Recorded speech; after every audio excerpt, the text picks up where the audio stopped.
বিয়ের পূর্বে কোনো মেয়ের গায়ে হাত দিবি না ভাই আমার, খবরদার। বিয়ের পূর্বে কোনো মেয়ের সাথে কথা বলবি না, খবরদার। তোর যোগ্যতা নেই ওর সাথে কথা বলার। তুই কে রে? বামন হয়ে চাঁদের দিকে হাত বাড়াবি না। আমার বোনরা চাঁদ। ওয়াল্লাহি যেদিন ইসলামী শাসন আসবে, যেদিন ইমাম মেহেদী আসবে, যেদিন ঈসা আলাইহিস সালাম আবার আসবে, ওনার বন্ধের উপর যারা হাত দেবে উনি হাত কেটে ফেলবে। তুই বামন হয়ে চাঁদের দিকে হাত বাড়াইস না। আমার বোনরা চাঁদ।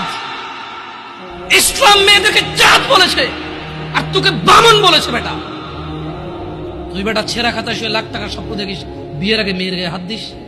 তোর সাহস কত? তোর সাহস কত?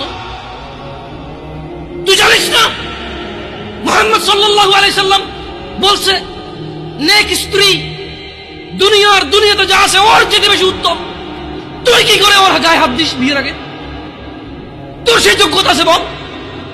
তোকে আল্লাহ জাহান্নামে ফেলবে, তোকে আল্লাহ জ্বলন্ত আগুনে নিক্ষিপ্ত করবে, তোর শরীর পচবে, তোর শরীরের গন্ধে জাহান্নামীরা থাকতে পারবে না। তোকে আল্লাহ এত নিকৃষ্ট শাস্তি দেবে। কেন? কারণ তুই এত বড় জঘন্য কাজে লিপ্ত হয়েছিস।